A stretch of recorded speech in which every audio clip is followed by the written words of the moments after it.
Craig, you worked with a lot of successful men out there, executives, entrepreneurs, leaders. Why do you think so many of them still struggle behind the scenes despite having what society would tell them should make them happy? That's a killer question, man. I love the way you open with such powerful questions.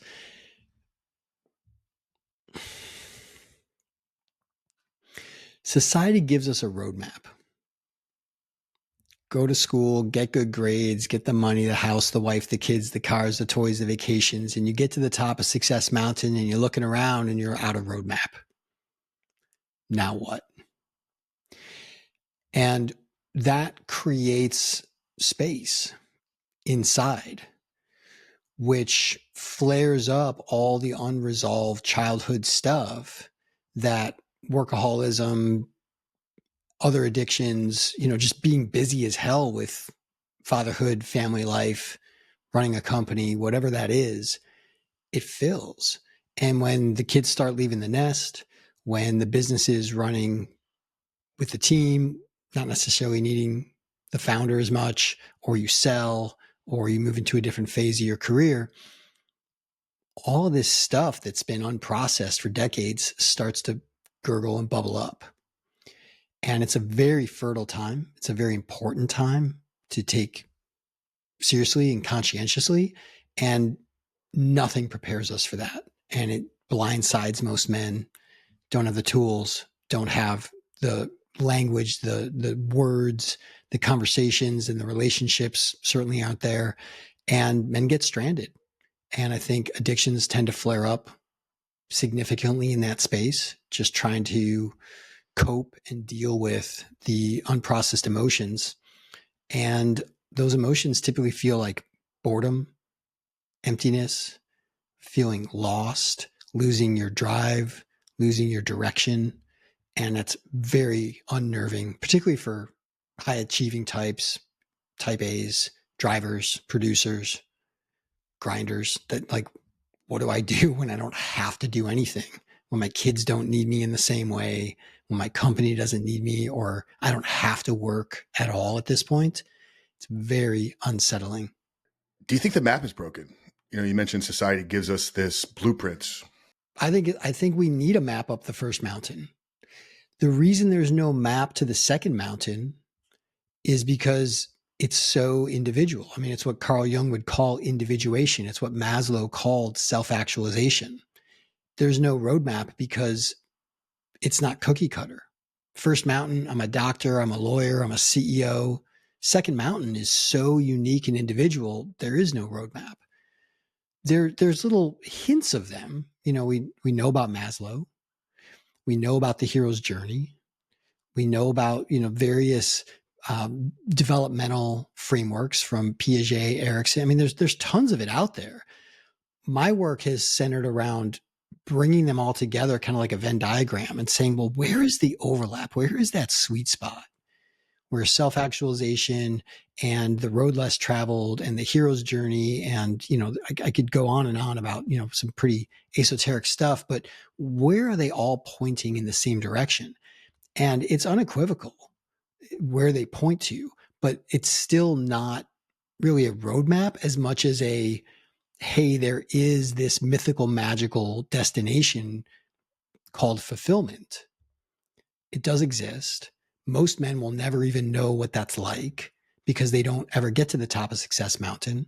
But the ones who do tend to get stranded there. They get stuck on the golden hamster wheel. They end up golfing their way to the grave or drifting off into some kind of irrelevance or hang gliding into a hurricane trying to get their dopamine back. And none of those work. But that's what everybody ends up doing. So unless you go the road less traveled, unless you're looking for the actual fulfillment, most men never find it. Yeah, this decades ago would be kind of like the midlife crises, right? The sports car convertible, red Corvettes. You still see glimpses of these today. It's been interesting. I've done this work here with men for quite a while, and we've had various experts and conversations on the show here. And it's, my witnessing has been guys reach 2 points. You know, you used mountain analogies in your work a lot. There's rock bottom for a lot of guys, right? This is not the individual that we're speaking about right now, but he loses everything. Business collapses, maybe marriage breakup, divorce, maybe kids break that relationship. So there's a rock bottom where a guy kind of gets woken up. But then there's the rock top, which is kind of what you're speaking to, right? It's like I've climbed that first mountain. Now what? You know, I sold the company. I'm sitting on the beach. I'm drinking Mai Tais. Well, I can't do that forever. It's this need for something deeper, whether it's meaning, purpose, fulfillment. This obviously comes at different stages, though, for guys of life.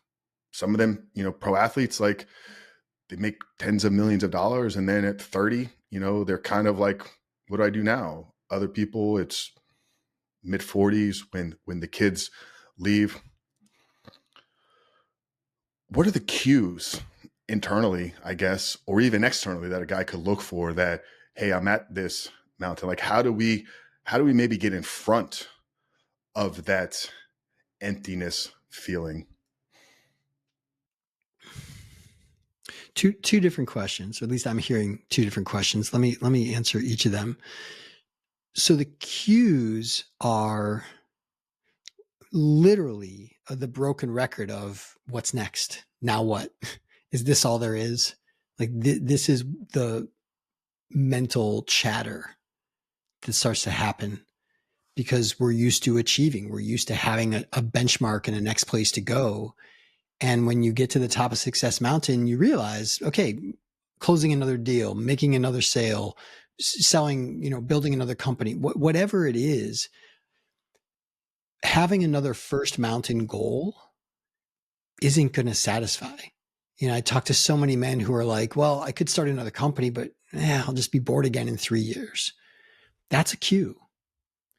If that's resonant, then you're probably already there. If you're drifting in a fog, if you're spinning your wheels, you know, all of these senses of just, I'm not fulfilling my potential. I know that there's more and this is not going to get me there, which is, again, it's terrifying because what do I do? And when you get to the top of Success Mountain, you're kind of looking around, you got a 360-degree view.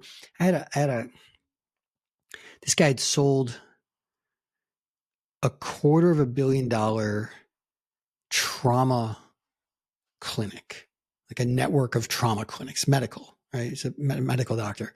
He built this network of trauma clinics, sold it for $250 million, calls me up and he says, I could literally be anywhere on the planet right now doing anything I want with anyone I want. And I'm here talking to you. Can you help me? Bored out of his mind. Did not know what to do with himself. And having so many options, you know, other men, I hear this frequently. I could literally do anything if I just knew where to focus myself. What do I do next? And that comes out of, number one, too many options is anxiety producing, right? When you're grinding, when you're driving up that first mountain, like it's focus. And that produces dopamine. That stretch produces dopamine. When you're not reaching for anything anymore, you don't produce dopamine and you get really bored and you can get what men think is depression. I guess it is in a way, but it's not like a genetic or clinical kind of depression. It's just, you got to reach for something, dude. Like it's easily solvable. The other thing I'm hearing is, how do we get ahead of it? And this is where the maps come in. You know, Maslow is survival, safety, belonging, success, self-actualization, and beyond that is self-transcendence, where my life is no longer my own. Men tend to come to me when they're at the top of success and they don't know that it's like not on their map. It's not on their radar. They don't know what to do next. And as soon as I say self-actualization, they go back to high school psychology and go, oh, right. Yeah, that's what I'm looking for. But how do you do that? That's a much trickier question. So how do we get ahead of it? For me, it's always been, I've been doing men's work for over 30 years. For me, it's been getting around the gray hairs and the white hairs and just having mentors and watching, seeing what men do. I mean, I had a pretty unique upbringing. I was adopted at birth. My folks were 30. So they were well established, Father was in finance, mother was in English teacher. So I kind of got the humanities and the business end of things. And so the Christmas, dinner table was all business on my dad's side and all humanities. And my godfather was a professor. He taught me about the hero's journey, taught me about the Enneagram, taught me about personal growth, meaning of life stuff. And I ultimately became a philosophy major.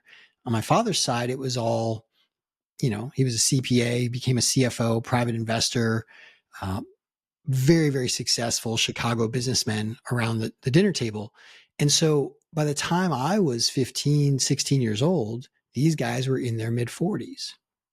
And I got to watch a dozen of these guys up close and personal. How do they handle their midlife? Now, I wasn't thinking about that. That's not what occurred to me. But looking back on my journey, it's like, wow, I've been primed to do this work most of my life. I mean, we're going back over 30 years now. So getting around people that have a bit of a clue, that have walked that territory, and we don't have elders in our society anymore. My father is going to go over the edge. He's going to go to the grave with so much wisdom and knowledge. He's like Warren Buffett, but nobody's asking him about it. And he's just going to take it to his grave, and he's fine with that. I think we need to make elders of our olders. We have to find men who we esteem as having walked a path we want to go down. And we've got to just spend time with them, just hang around them. I think that's how we get ahead of it. This is a mentoring process that we've had for millennia that we've only lost in the last 200-300 years with the Industrial Revolution, fathers leaving the farms, families, nuclear families, shattering, fracturing, breaking things down. And now everybody's so isolated and individuated in their little silos with their phone that we've lost that lineage of mentoring, which is in our DNA as men. So I would say to get ahead of it, we've actually got to go backwards and do the more natural thing, which is to follow in the footsteps of somebody who's walked the path that we want to walk. Yeah, there's a lot of different ways I want to go from that response, but I think responding there, we have, like you said, the first generation of men now that are in their 20s and entering into their 30s and are at that stage where they're building life or maybe even having some success that didn't have that ingrained mentorship. And now there's so much information readily available online. I mean, you and I are, building movements and organizations in a way that our parents couldn't generations ago, decades ago. How much of this lack of purpose and meaning for men is a byproduct of absentee fathers? I think 40% of kids these days, and it hasn't been that for decades now, but it's entering a stage where men are just gone, right? Even the ones that are in the home are gone. So how much of what you're seeing is the actual missing of a father figure through adolescence, teenage years, in teaching some of these lessons? Yeah, man, I just got chills. I'm still getting chills. That is one of the biggest issues in the history of civilization. Fathers are so vital. And, the stats. I know the stats. I can't rattle them off. I mean, this isn't, the work that I do, so I don't have these at my fingertips, but the rates of incarceration, the rates of drug abuse and addiction, the rates of promiscuity and repeating the cycle. I mean, having a father in the home is absolutely vital. And when the fathers left the farms where boys didn't just follow them around, playing, they followed him around working. They followed him around with the weight of responsibility so that this ADD and this, can't sit still in a desk. Well, why is the kid in a fucking desk in the first place? Right? Boys can work. They're built to work. They have tons of energy. They want to work. They want to contribute. They want to grow. They want to get better. And when fathers left the farms and boys were raised by women, boys were taught by women in schools, and women treat boys like badly behaving girls. And so the whole emasculization, it's just a downward spiral. And then you end up with things like Me Too, which I don't want to go into this whole controversial thing, but I'll just say Harvey Weinstein exists. Men like him, and you could probably name a dozen. That type of man exists because men get pissed at women because they take their power away, right? They literally castrate men. They get the scissors out. I tell single mothers, they're like, what do I do with my son? He's pushing way too hard. I'm like, turn him over to the men. They look at me and they say, what men? Right? That boy is begging for initiation. He's begging to be dragged out to the woods in the middle of the night and have, his face tattooed and get a tooth knocked out and left for dead. And if he comes back, if he survives, well, he's a man now. He's got a whole other set of responsibilities. But also, Harvey Weinstein's exist because men don't know how to stand up to other men. They don't know how to say, that's not fucking tolerable. We're not acting like that. And self-policing. And so you get this dichotomy of weak men and men who are abusive. And it's just the balance is lost. So how does that impact purpose? I'll say this. I think there's an interesting resurgence of masculine purpose. I think part of the work that you're doing, and one of the reasons I was excited to do this interview with you, is because we need men to take a stand and say, hold on, masculinity's not toxic. Society's toxic. And that's men and women. And that's generations of just well-intentioned. Fathers left the farms to go bring home money. Like that was just the thing that they had to do. It was not malicious. It just spiraled unintentionally in ways that now we've got to clean up. And that's what a healthy masculine man does. He says, all right, this is not working. Buck stops here. I'm going to do my part to clean up what I can.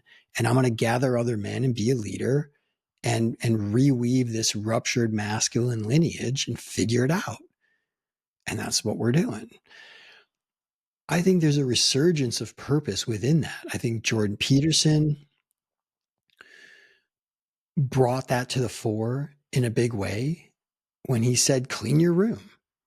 Don't go out there protesting some huge, multinational corporate governmental entity that you're never going to impact.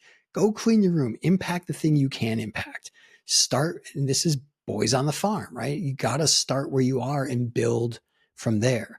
And so I think there's been a resurgence of interest in purpose because I think men are biologically wired for purpose, and society has just kind of whitewashed it out of us in commercial, media driven consumerism. And then there are men who are saying, this is not working. It's not working for me. And I bet that there are other men it's not working for. And I want to find them and I want to do something different. Yeah, Dr. Warren Farrell's book, The Boy Crisis, does an incredible job of outlining what you kind of broke down there with, this generation of men that were boys that were raised in these feminine based environments. And I do think it was partially done intentionally, but I don't want to go there with you today because, I don't think that would be the most valuable use of our time with what you do. But I think a part of it was done intentionally, and we just didn't know, right? I think the technological advancements that we've had, from the Industrial Revolution to the internet to where we're going, like things just moved quicker than I think the human evolution was able to keep up with. And that's where you're like, we're beginning to see the pendulum swing. And that's obviously been something that's got me excited. I've kind of sat at the forefront here, been a loud voice of these things. I'm a mentor and, father type figure to men all across the globe. And I hold that very purposely. Like I don't take for granted the position that I've been able to sit in. I've really been able to see the impact that what we're doing here is having on men and families and the world around us. How did you land yourself in this situation? Like what ignited in you a sense of purpose? Like how did that come into clarity for you?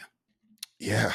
Uh, I was 35, man. I had a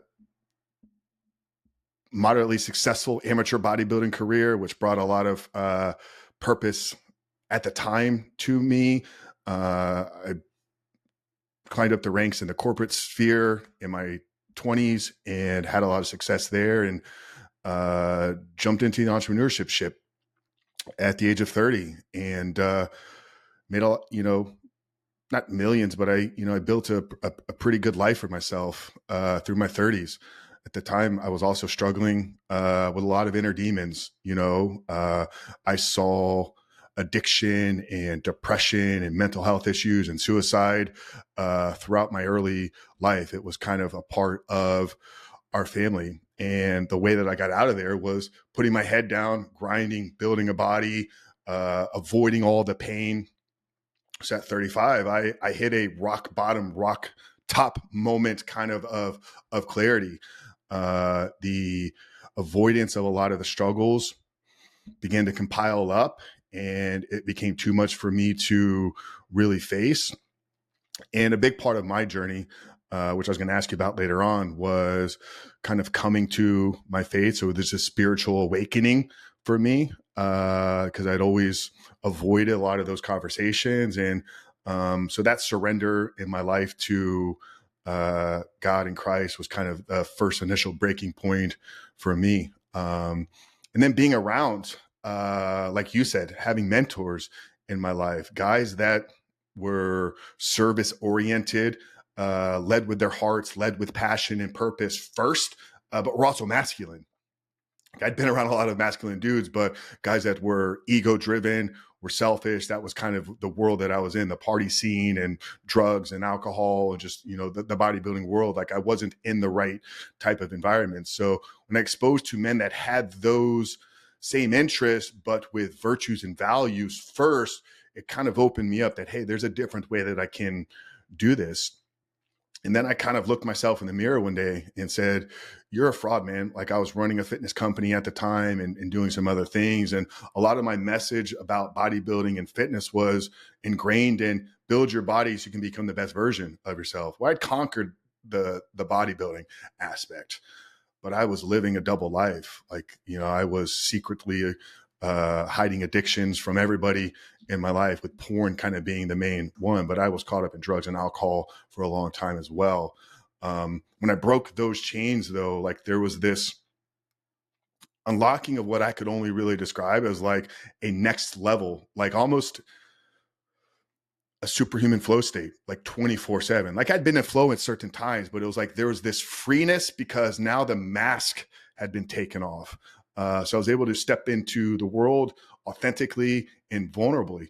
And I said, hey, like I thought I had a lot of this life figured out, from the development side and mindset and discipline and all that stuff, but like pairing all this together. So now I was like this 250-pound masculine dude that had a heart full wanting to give and serve. So I started to talk about it.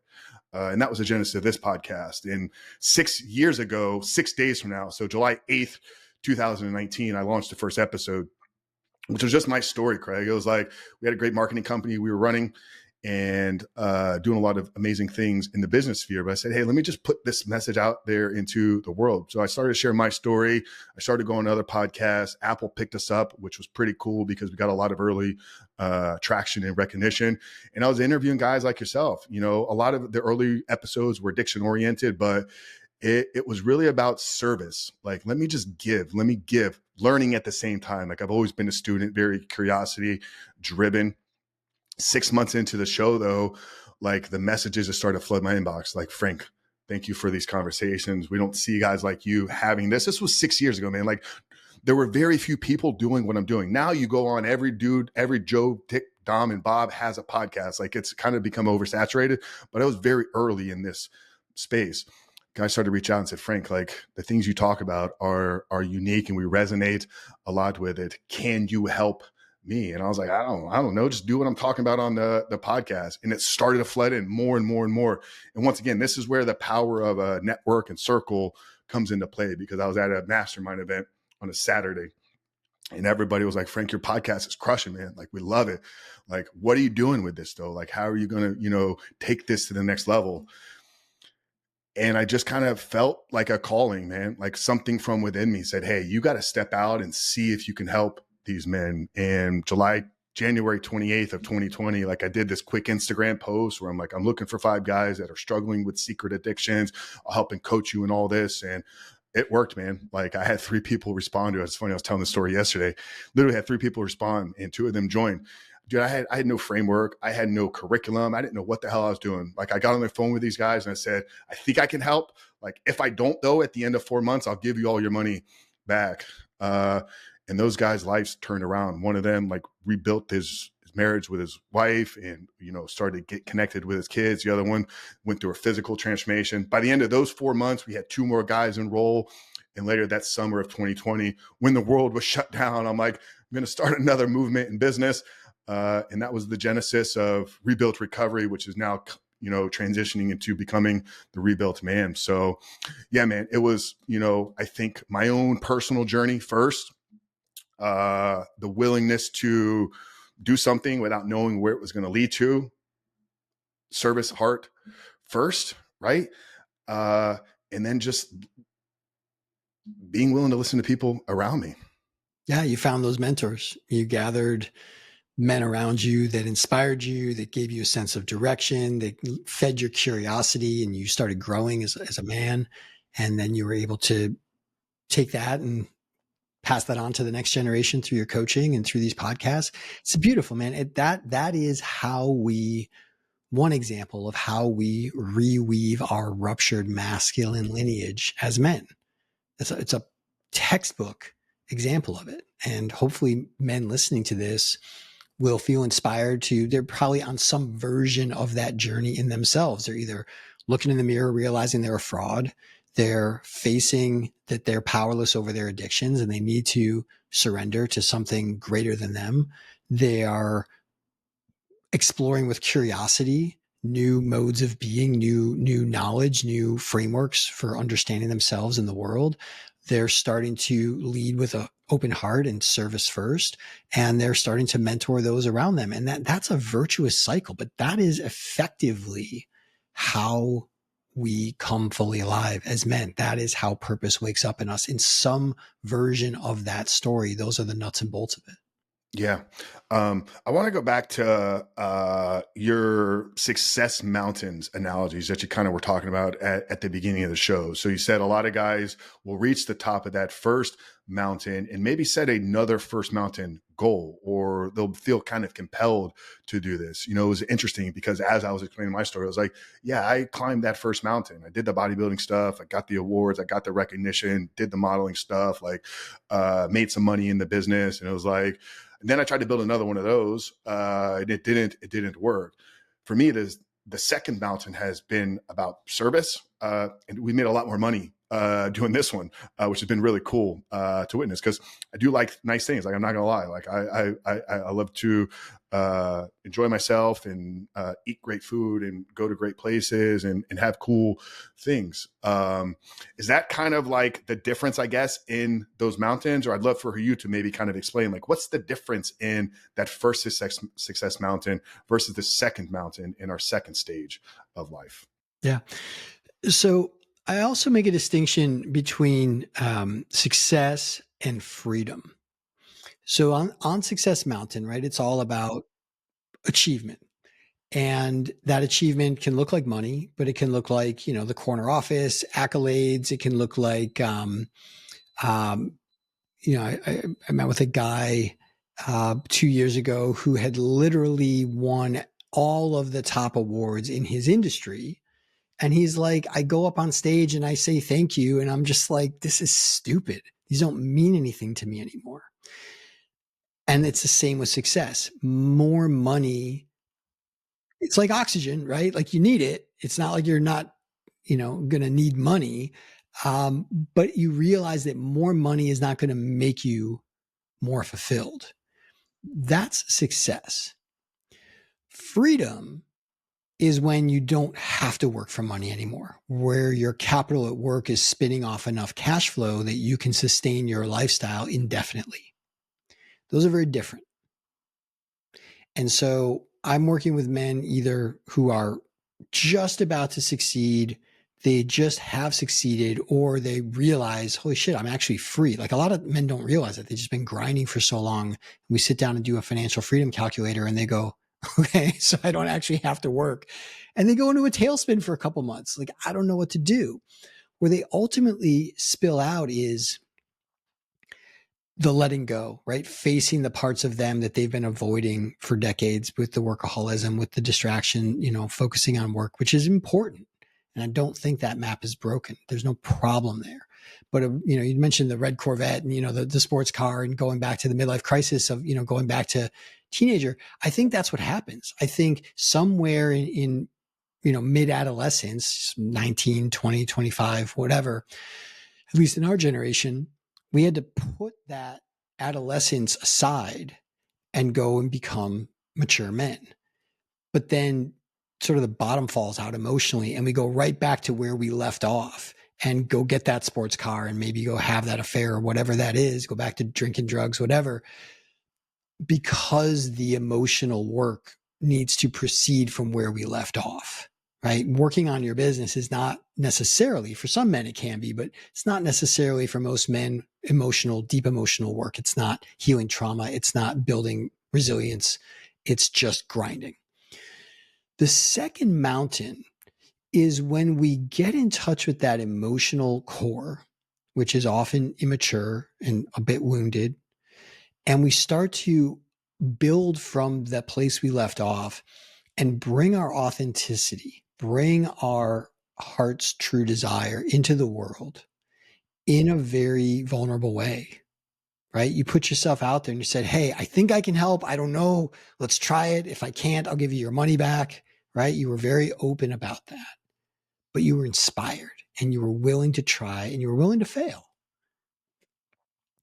The second mountain is about trusting in the deeper pattern of life. Call that a higher power, call that, whatever, however men relate to that.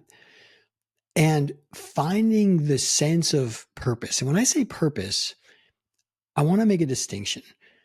Purpose and mission are usually conflated as if they're interchangeable words. I was a philosophy major, and a good philosopher always begins by defining their terms. If you look up the dictionary definition of purpose versus mission and you tease them apart, purpose is existential. Purpose is who am I? Why am I here? I used to have a border collie. What is a border collie bred for?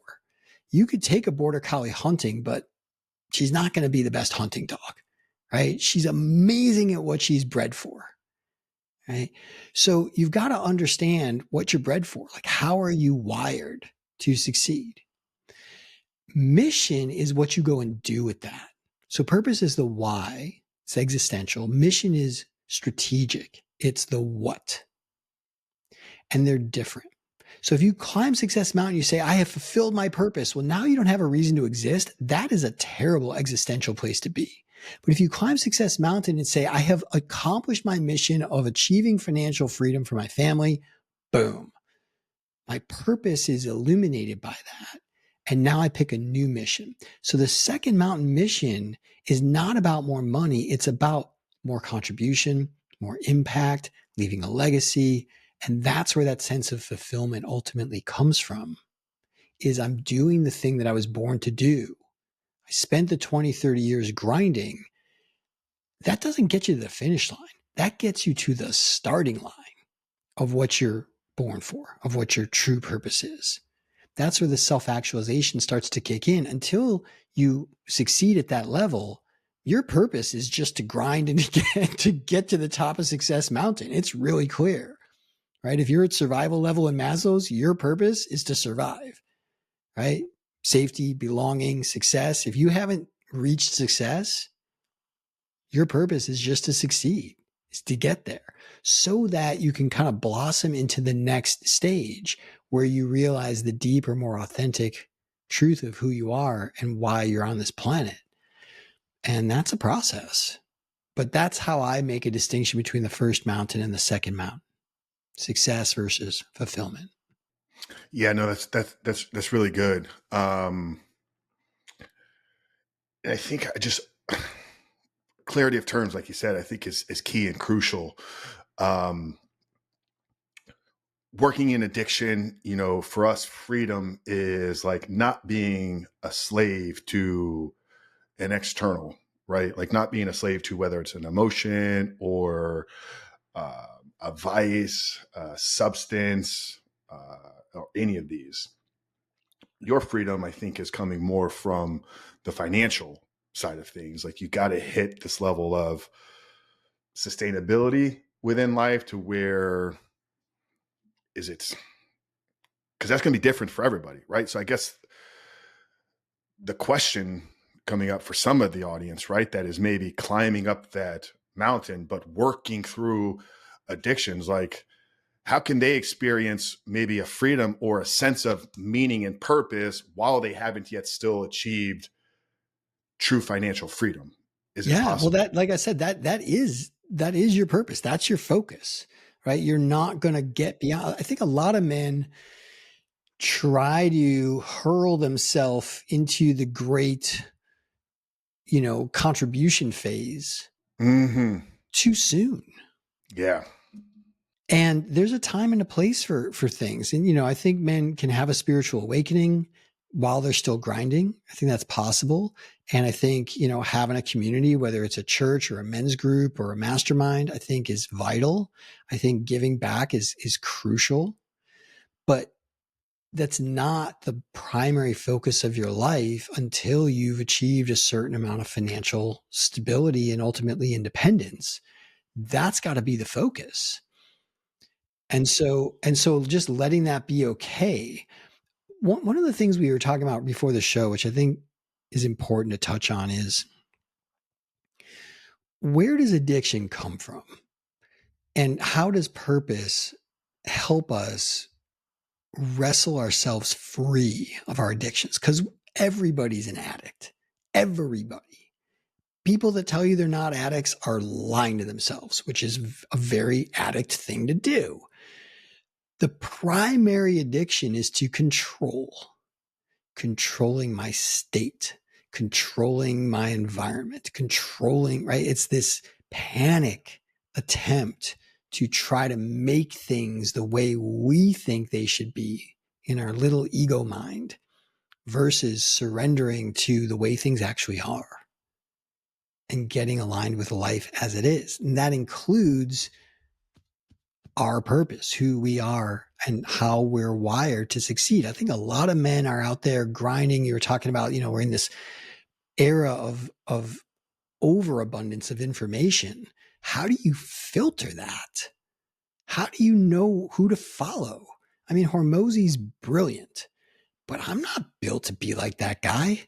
Not physically, not psychologically, right? This is the work I do with men. It's like that's great. And I learn from him and I still, I study him and he's great, but who am I wired to be like? I'm more wired to be like Carl Jung, right? I'm more wired to be like Joseph Campbell. I look at the mythopoetic patterns of things and, that's hard to sell, right? Like that's not a Hormozy thing of like, it's gym launch and I'm going to sell, whatever. And here's my money maps and all this.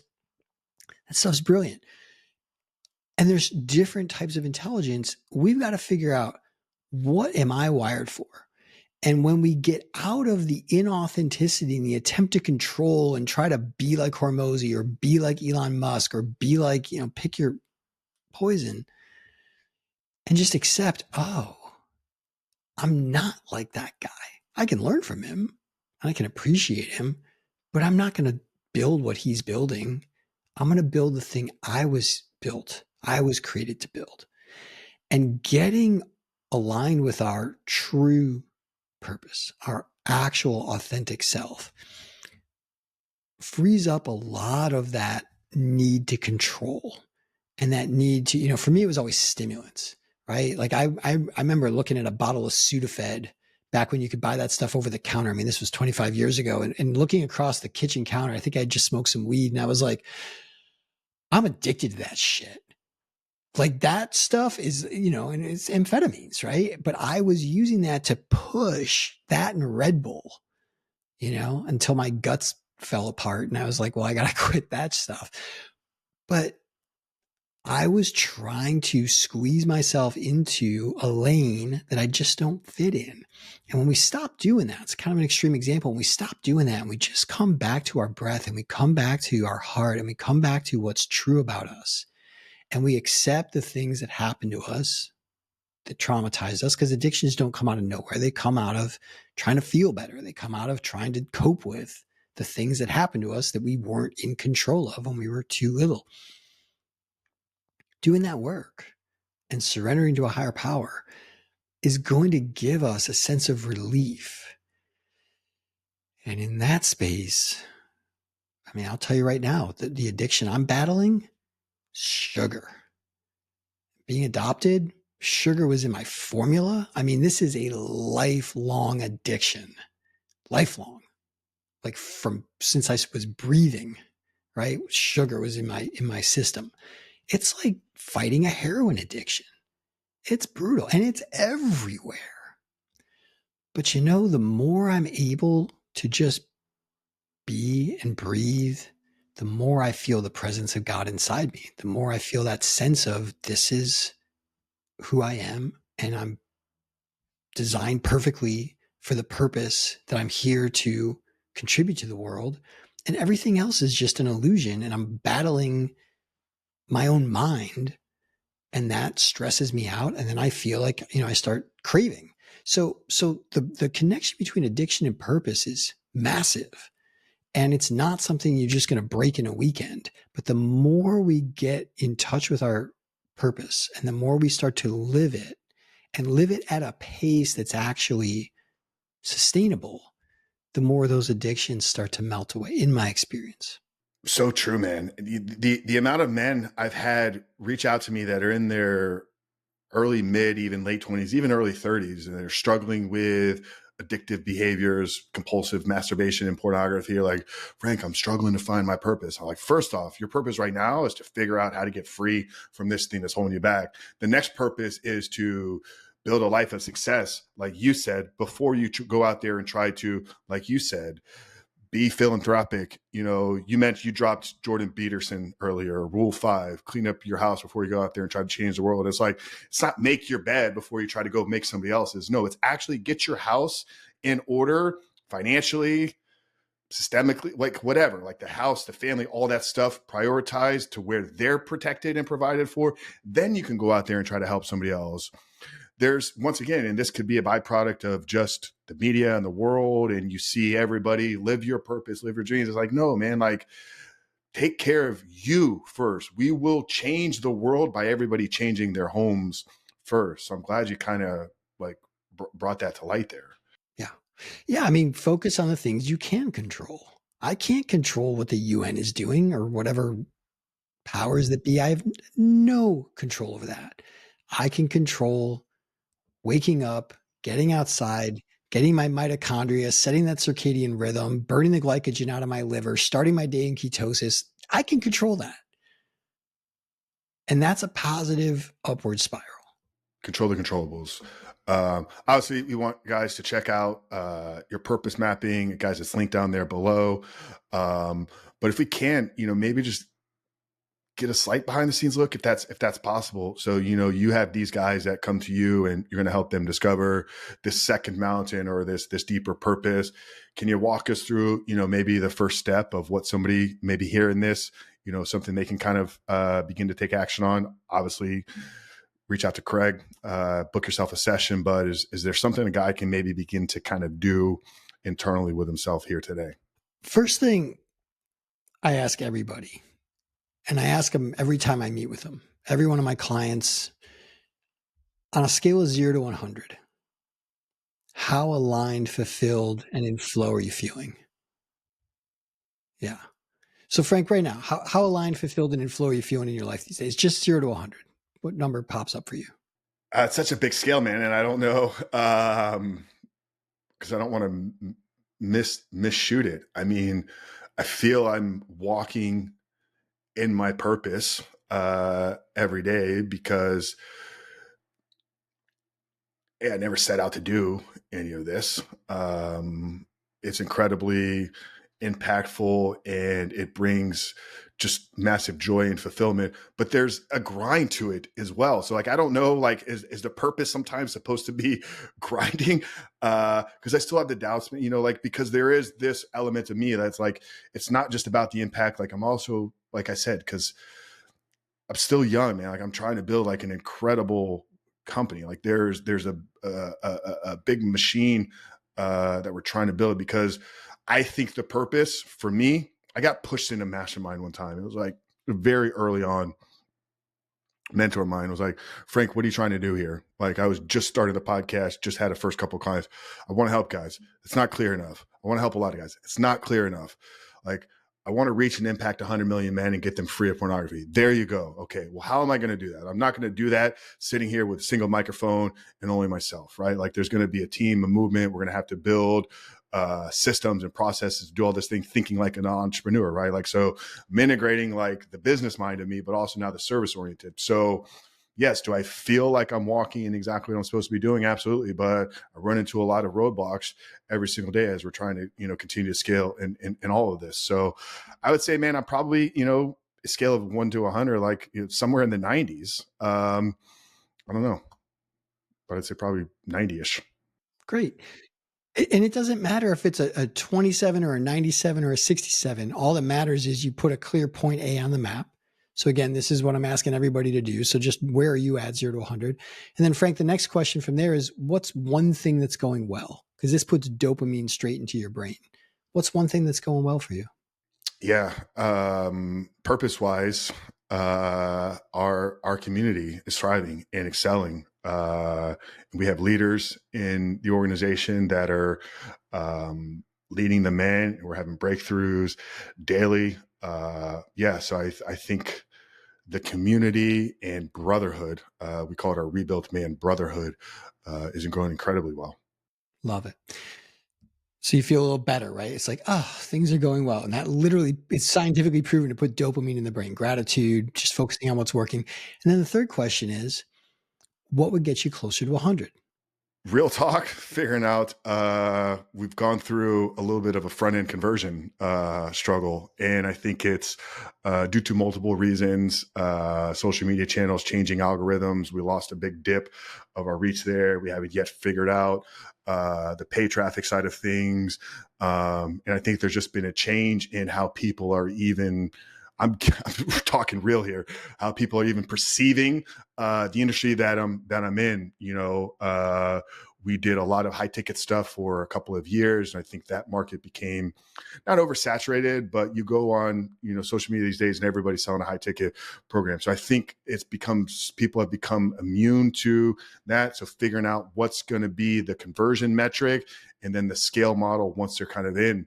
How do we take somebody from low, perhaps free, to low, to then getting it into, our best work is done very exclusively in a 1-to-1 model, but there comes a big price tag with that. And also, people are struggling financially as well. Like, and I'm not immune to that. Yeah. Same boat, almost identical.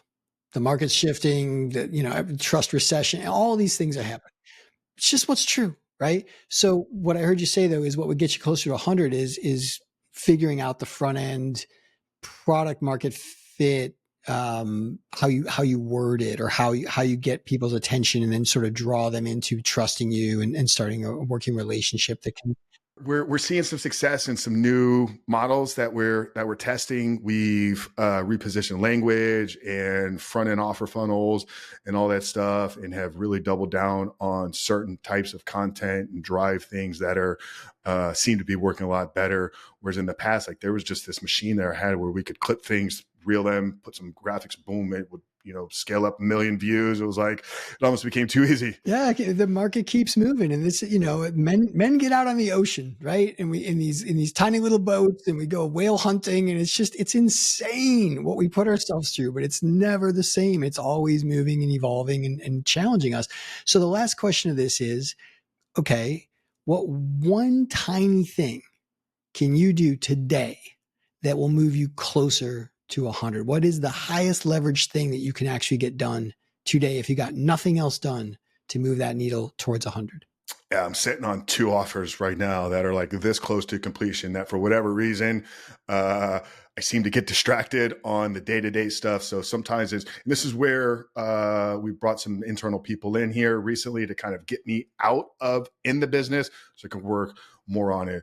But it's just freeing up time, man, to test more offers. Like I just need to test more front-end things. So get really specific. What will you have checked off your checklist before you go to bed tonight? If you got nothing else done, what is the one thing that is the highest leverage thing that would make the biggest difference if you got it done? Yeah, I got to finish a sales page. I got to write some sales copy so I can get that designed. So sales copy. Got it. So finish the sales page. So we started with a number, right? We got some dopamine. We looked at your general trajectory, and then we got really specific about something to focus on because men need something to focus on, right? And having that is where the dopamine comes from. It's like, oh, now I know what to reach for. And so that is the heart of my work. And then what I do with men in purpose mapping is we expand that out and we look at a whole bunch of personality profiles. We, look at these different maps that I've aggregated over the decades, and we start to put together, okay, here is the second mountain, right? This is the top of the second mountain. And then what is the one thing I got to do today and today and today and today until you're moving up that second mountain and you get all the dopamine of the first mountain without the hustle and grind. And it's very aligned with who you are and why you're here. And the what usually comes clear in that process as something that, men look at and they go, I've known this my whole life. Like, this is what I was born to do. Why the hell didn't we do this in high school? So that's the insider view. And if men want to check that out, just DM me. Go to at Purpose Mapping and DM me the words superhuman life, all one word, and I'll get you in there for free. And I'll also get you a copy of our Wolfpack Focus Tracker, which is what we use in our quarterly masterminds. And it's just make sure that you don't only clarify your purpose and what you're going to go do about it, but you actually get after it and you've got a way to focus on that. And I'm happy to give both of those to your listeners because I just love what you're doing here, man. And I think that it's inspiring. We need more men to be on purpose. So DM me Superhuman Life at Purpose Mapping on Instagram, and I'll get those right over to you. Yeah, incredible. And guys, we'll have all that down there in the show notes. If you didn't catch that, Purpose Mapping on IG, message the word Superhuman Life. So just recap, if a guy wants to kind of take action, where are you at on a scale of 1 to 100 right now? What's one thing that's got you excited or going well right now? What's one thing you need to focus on? What would get you to 100? And then what's the one thing that would get you to 100? And what's one action step that you could take today? I love that, man. That was something, I don't know if you know Craig Ballantyne's work, the Perfect Day Formula. I've done a lot of work with Craig over the years. And I first met him in 2018 at a business mastermind. And he taught a thing. And he's like, most of you are going to not do anything with this. I've been in this space for a decade. And I've been to a lot of events, man. I've ran events. I've spoken at events. I've been in multiple masterminds. You leave with a page of notes and then you come home and it sits on the bookshelf until you pull it out to go to the next one. You're like, holy shit, I never did that thing that I learned 6 months ago. Craig was like, you have to go. And he made us all come back the next day and say it. You have to go back up to your hotel room before you go to dinner tonight and do one thing. We had to tell him. And then we had to come back the next morning and prove it.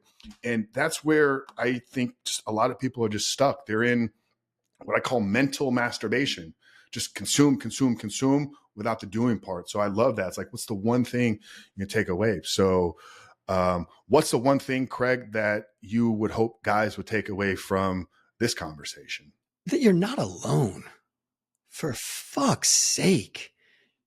Like, you're surrounded by men. Like, half the people you see on a daily basis are men. Start to reach out and connect. And that may mean you have to shift who you're hanging around, right? If you're listening to this podcast, there are other men listening to this podcast. Get in touch with Frank. Get in touch with me. Find the men you resonate with, who you want to be in a cohort with, who you want to be in a, I always think about things in a evolutionary perspective.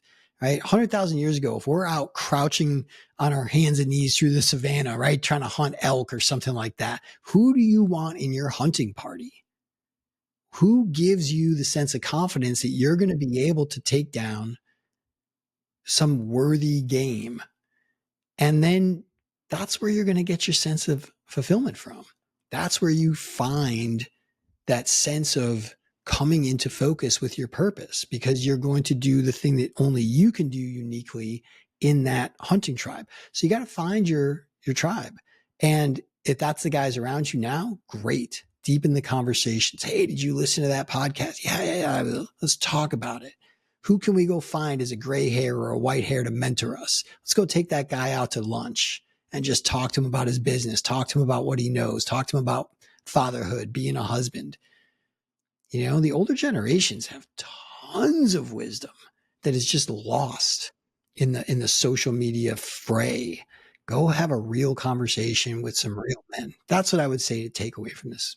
I love learning from guys online, podcasts, books. I've done that. Obviously consume a lot of it, put a lot of stuff out there. But for me, Craig, like some of the best conversations I have are with the elders that like don't have social media profiles, like at the local cigar lounge. Like it's incredible. The conversations I've sat down with an old fashioned in hand and a stogie and just some dude that is like worth tens of millions of dollars just because he's got that swagger to him.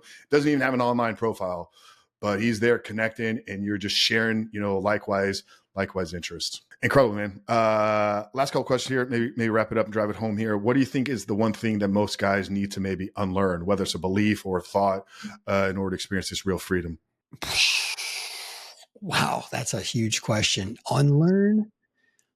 I think in general, one of the most powerful questions, again, I was a philosophy major, one of the most powerful questions you can ask yourself on a daily basis. Is that true? We challenge everything. I think you have to unlearn most of the shit that's in your head. Craig, man, it's been an absolute honor. Guys, obviously, connect with him on IG. We'll have his links and profiles down there. We'll also have a direct link to the purpose mapping quiz assessment. Is that kind of how you would phrase what it is? It's $197 if you go direct, but if you DM me, I'll get you a special link with a coupon code just for Superhuman Life listeners. Okay, awesome. So yeah, well, guys, we'll just drop the DM down there. We won't have link to the direct site, but we'll have all of others, Craig's information out there.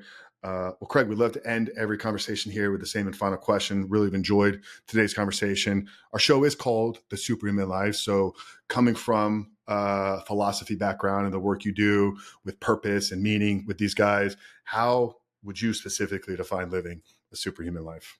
Man, I thought about this question because I knew it was coming.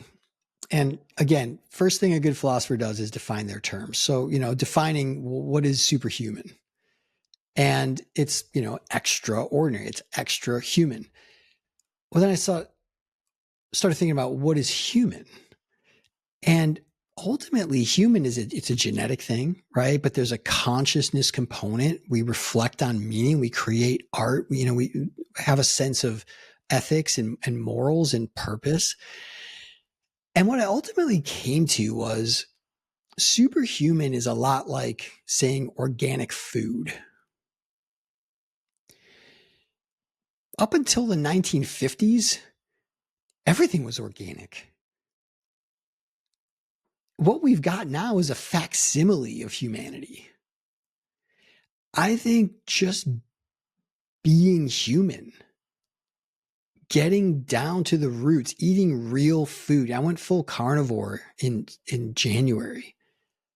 It changed my life. I mean, I was vegan for 6 years, in college and beyond, but going full carnivore changed everything for me.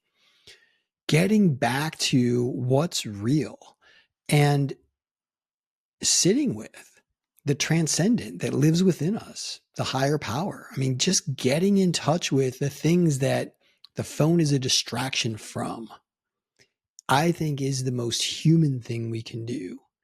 And I think in just being truly human, we find our superhuman potential. We find that zone of genius. We find that deeper sense of authentic purpose that gets us on track to do something that we're just naturally born to do. But it appears superhuman to everybody else who's just Pinocchio with strings dancing around for the Facebook, Amazon, Google, whatever, Netflix, all these companies that are just, right, they got their hooks in our consciousness. Getting free from that and getting back in touch with just being regular old, run of the mill, 100,000 years of human under the veneer of the past couple hundred years of all this technological mishigas. That to me is really the answer to the question. Have you stayed carnivore for 6 months since January? Dude, I told you, I trying to break the sugar addiction is like breaking a heroin addiction is what I've studied. I've come to understand. Actually did purpose mapping with one of the top addictions counselors in the country who was addicted to fentanyl himself. I mean, it's always right. We're always teaching what we need to know. And I said to him, it feels like breaking a heroin addiction. He said, it absolutely is. Sugar and heroin are the hardest things to break. And so I have swings, and I'm working on, all right, well, take more glycine. Right? I'm like using GPT to coach me. But I'll tell you, man, just having, I'll cook a brisket and it's fatty, right? I throw a chuck roast in the Instant Pot and I've just got like high fat, high protein, and I'll make eggs and I'll make salmon with the skin and I eat ghee, and that's it. Salt in my water. I take potassium several times a day, and then I'm taking like glycine, taurine, tyrosine, a couple of just stabilizers to kind of, keep my nervous system on track. Sleeping well, getting that morning circadian sunlight walk, burning the glycogen out. Simple things, very human things that we did for millennia. I got to relearn and train my body how to do that. And it's a fucking struggle. It's a battle every day, dude. Like breaking every other addiction I've ever had. I get it, man. I get it. It's real. We have carnivore built into our program. Obviously, I can't tell somebody that they need to eat specifically meat in order to get free, but it's highly recommended. It played a massive part of my journey back in 2019. It changed my life. I went about 8 months full carnivore, and I bounced in and out of it. It's interesting because I've had one of the world's experts on food addiction, Dr. Glenn Livingston, wrote the book Never Binge Again, has sold over 1 million copies. We've had 2 conversations here on the podcast, and the brain pathways from compulsive eating and food addiction and pornography addiction are almost identical. And that was, I experienced that and I put it in the program, and then I've had it backed up multiple times. Then you talk about the gut reset, the microbiome, how that controls our neurotransmitters. Like, it's really powerful, man. So that's awesome to hear. And it's just interesting that you shared that because, like I said, it is a part of the work that we do here with men. But your response to that question there at the end about the Superman life, I have episode 296. So I've obviously asked that. We've done about a dozen or so solo episodes over the years. So maybe 285 people have been asked that question. A few have been on multiple times, but they always get asked second.